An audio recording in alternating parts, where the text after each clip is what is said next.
Deputy Fine with the Sheriff's Office.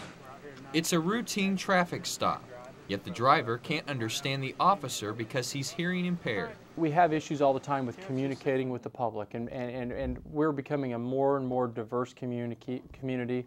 We're dealing with more and more people with different kinds of challenges, issues, languages, and the deaf is one sometimes we forget about.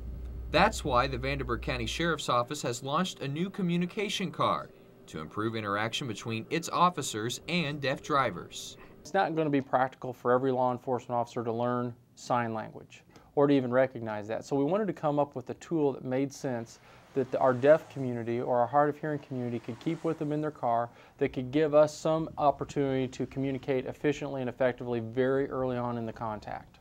Drivers who are hearing impaired are asked to keep the new communication card in the visor of their vehicle, and as an officer approaches, they're supposed to remove it and stick it out the window for the officer to see.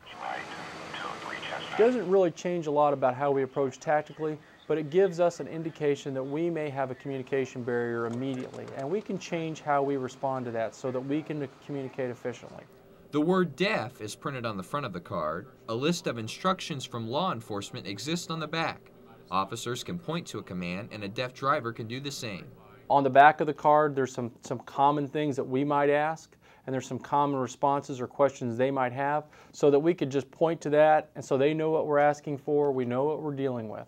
The new communication card is free and can be picked up at Sycamore Services in Evansville. Other area police forces will be participating in the program as well. It's all in an effort to prevent miscommunication and simplify interaction between officers and drivers.